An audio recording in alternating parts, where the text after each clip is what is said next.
Hello, my dearest confidant. I've been having a lot of very vivid dreams lately that have been manifesting themselves into my waking life. And last night was the Beaver full moon, and I've just been kind of taking it easy from all of the rituals and healing, and sometimes it's okay to just take a break and be in your cocoon and just take some time to absorb and release energies, and it just really helps to recalibrate you.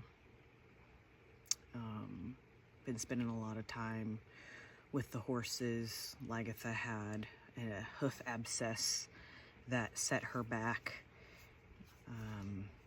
and the last couple of weeks she's been walking okay and stuff, but the abscess ended up blowing out of the top of her hoof where it connects to the bottom of her leg, which is normal, and I didn't know that because this was my first abscess.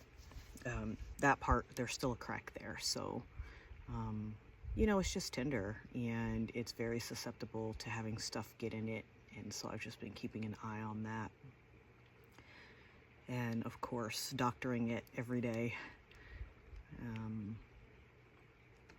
But she's doing well. She's lost some weight from that. She was obviously in a lot of pain. I mean, even with the veterinarian prescribed pain reliever, she was in a lot of pain for a while. It doesn't take long to lose weight when you're a horse, and you need so many calories a day, and she was already thin to begin with. So anyways, we're on the mend now. She's starting to gain weight again. I was able to see her ribs there for a little while, and now we can't anymore. So of course she's getting her winter coat in as well, so that's helping, but I can't feel her ribs. I guess that's the more important thing. I can't feel her ribs as easily as I could before. But she's got her shoes on all 4 feet now, and she is moving all over the place, like the girls all over the place. Not quite as much as Honeybee, which is our little matron. She's our now 21-year-old, the oldest in our herd. That girl be moving, but it's making her butt look good, so that makes me happy. But yes, been spending a lot of time with the horses. Asami is finally at a place where she's no longer in the pain cycle. Like she came to me with torn left DDFT, deep digital flexor tendon, and she was healing, and then she re-injured it back in like April-ish. So I got her in December. She re-injured it in like April, and now she's at a place where she's not in the pain cycle anymore. My farrier is amazing, and she kept recommending things until we found something that worked. And so she's got her scar. Just no more swelling, no more acute pain. She still has remembered altered biomechanics, so she's still offsetting her foot a little bit, but it's more out of memory and not out of pain. You can tell that she's not in pain anymore, and so that is really helpful to me, because you always wonder if you're doing the right thing. And these new 3 girls that I got, they have been teaching me a lot, and about a lot of stuff that I didn't know anything about. And so now we're just dealing with the fascia and releasing that back to normal, getting her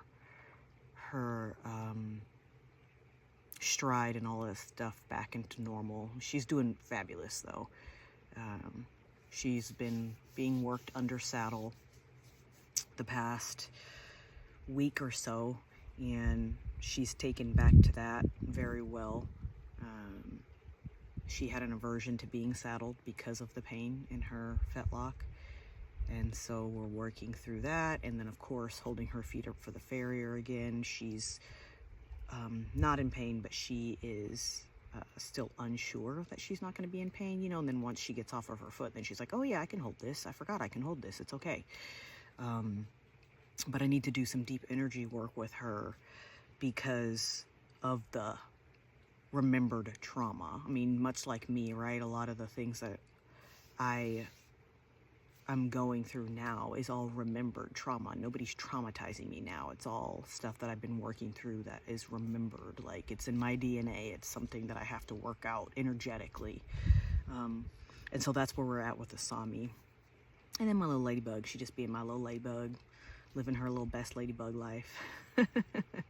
She got her a herd now, and yeah, she's just having a good time. She's so sweet and so loving.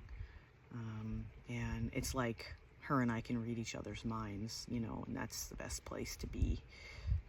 Lagatha is so sweet and gentle, which is good because she's huge. And it's like she can read my mind too. So we're working on the mind meld with Honeybee and Asami.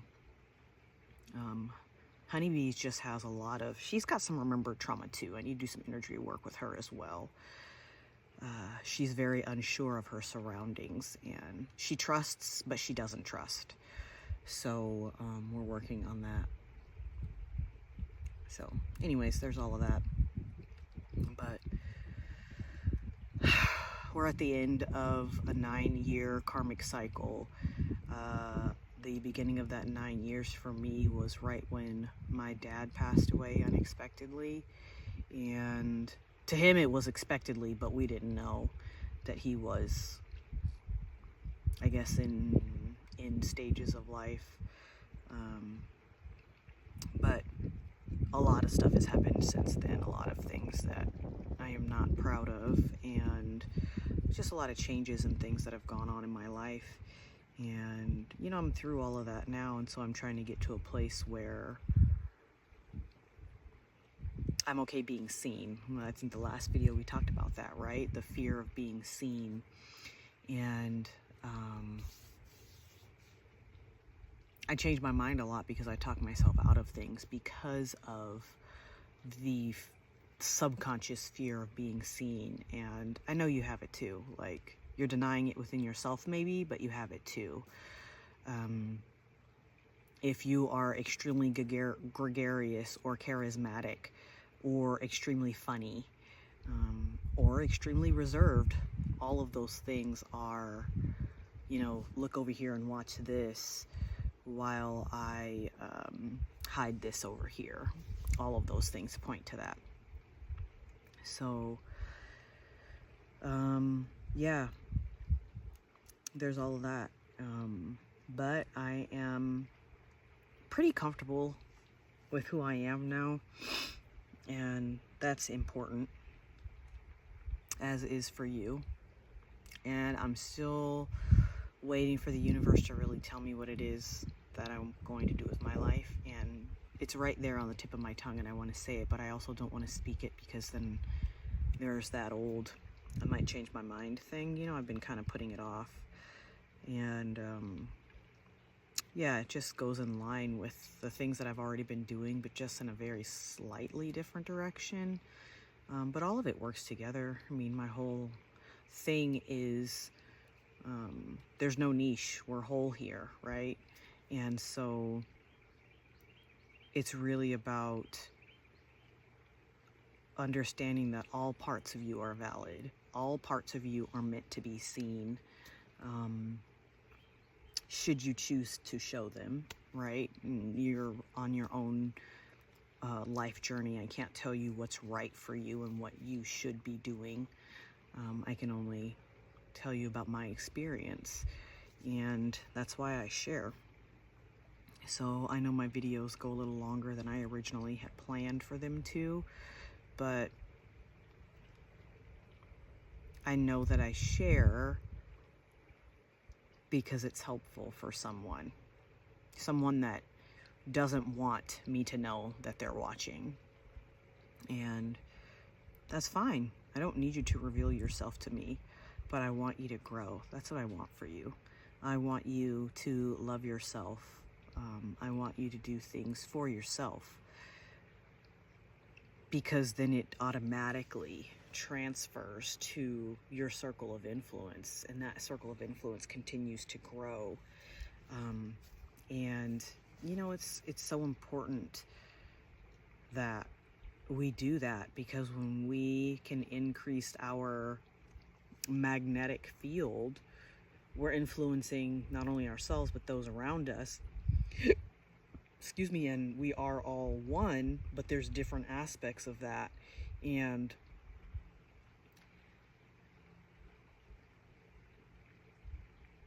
we want to influence everything in the positive direction, right? We want to be moving clockwise, not counterclockwise. Although there's some balance in that sometimes. It's you got to go counterclockwise to get the next clockwise, right? The next part of that spiral. Okay, this deck is calling to me. This deck has been calling to me. This deck has been calling to me. This deck has been calling to me. So, Princess Erin, let's see what you got to say. Let's see what you got to say. She yelling at me and stuff. So, anyways, I want to be more present for you guys in a way that's meaningful. And I know I don't have to specifically do anything. I just need to be. I mean, if I just sat here with you in silence, you'd still benefit. But I'm speaking it right now to you. Anytime that we spend together, whether that's in person or just you watching the screen, you're influenced in a positive direction. The things that you are attracting are the things that are attracted to you, and you are attracted to them. You are exactly who you are meant to be in the time that you are meant to be that person. And there's absolutely nothing wrong with who you are. And it's all an evolutionary process. If you stop learning and growing and expanding, then what are you doing? You're retracting, you're dying, you're done. And we're all doing all of that all at the same time. We're living as we are dying. We are growing as we are shrinking. And it's so important that you understand that, because you're sitting here thinking that you need to be doing all of these things. And sure you do, if it's meant for you to do it. And you'll know because you'll get in the flow. And we've talked about flow before. For me, my flow is I basically am acting without even thinking about it, because I already know it's the right choice. And the same thing goes for you, because it just is. It is. Like, it is. That is it. And I'm not saying you shouldn't be thinking about the things that you're doing, but I'm saying that when you are unsure, that's when it's not right. It's either not the right time, not the right direction, not the right people, not the right resources. But when you're sure, you just act. And sometimes those automatic actions tend to feel, in hindsight, like they were the wrong choice. But everything gets you to where you are right in this very moment, right in this very moment, right in this very moment. So you're never wrong. You're never out of place. It's just you thinking that you're out of place that makes you out of place.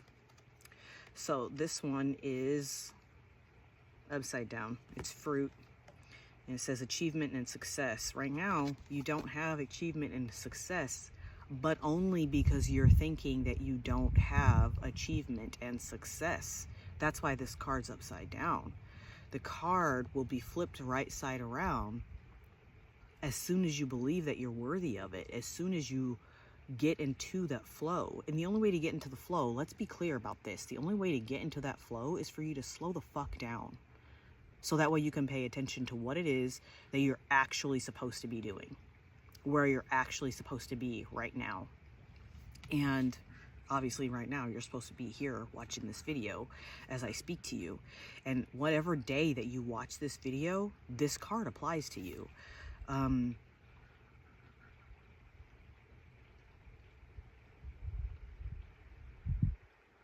It's all working for you. It's all working for you. All of it. Every little bit that you're saying isn't working is working for you, because it's pushing you away from what you don't want. Okay? Like, it's all perfect. It's all perfectly imperfect. You're not behind. You're exactly where you need to be right now. And you're gonna do exactly what you need to do while you're here. And when that time is done, then you move on. You're not gonna stop that process from happening. Let's look what it says in the book for fruit. Thank you, Princess Erin, for that. Let's see.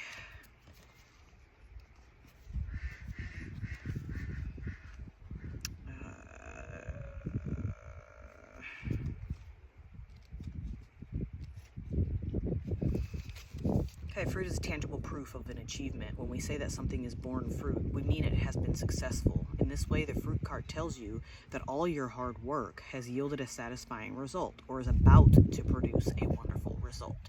Be proud of your efforts.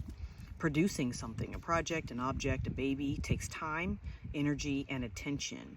And sometimes work can be invisible to others, happening behind the scenes or internally. The fruit of that labor, however, is proof that energy was invested. Recognize and honor that. Fruit also tells you that you can catch your breath for a bit. Celebrate your success. And success looks different for everyone. For some people, success is having money. For some people, success is getting through the day. For some people, success is taking a shower. For some people, success is actually eating something or not eating something. There's just so much that you can be thankful for and that you can celebrate right now in this very moment. You just have to look for it. It is there. And so, anyways, I'm glad I'm here today. I'm glad that I had this time with you. And thank you, Princess Erin, for just giving the words that just continue to encourage us. And yeah, I hope that this Beaver full moon has been part of that awakening for you to know that this karmic cycle is ending.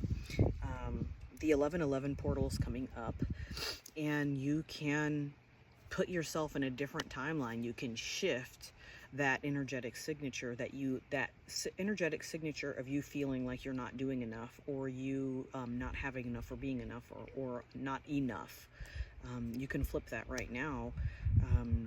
All of this, there's solar flares that are supposed to be happening today that are going to help shift energy. Like I said, the full moon was last night. There was something else that just happened last week. It's slipping my mind right now. But all of that energy is culminating to push us forward, propel us forward. And so it's up to us whether we want to embrace that or not. And sometimes embracing that isn't about an action. It's about an inaction. It's about just holding steady, doing the opposite of what you would normally do. That's all it is. And so if you're usually an extremely busy person, it's time for you to slow the fuck down. If you are normally a very slow to making decisions person, then it's time to make a decision. And that looks different for everybody. And I really don't like it when people that come on with their tarot cards or their oracle decks or whatever, they come on and they say that you need to be doing this, A, B, C, or D. It's not the same for everyone at the same time. We all go through cycles, right? But just because my cycle might be cycling up, it doesn't mean that it's not time for your cycle to cycle down. And neither one of us are wrong. It's just a different version of the same reality. We're at a different place in the race. And, let's talk about races for a second. You talking about races on a track, be it on foot or NASCAR or whatever, it's not always at the curve, right? Sometimes you're in the straight. Sometimes you're in the stretch. Sometimes you're in the home stretch. Sometimes you're just starting out. Sometimes you're in the inner part of the lane. Sometimes you're in the auto part of the lane. But we're all on the same track, right? And we all finish in our own time. Sometimes there's a tie. Sometimes people get flats and spin out, or lose a shoe. I don't freaking know. I don't run anymore. But the point is to stop comparing yourself to someone else, because you're never going to be enough at that point. It's not going to happen that way. But just know that as long as you're on some part of the cycle, which you're here, hello, that you're on the right track. I love you, my dearest confidant. Until next time.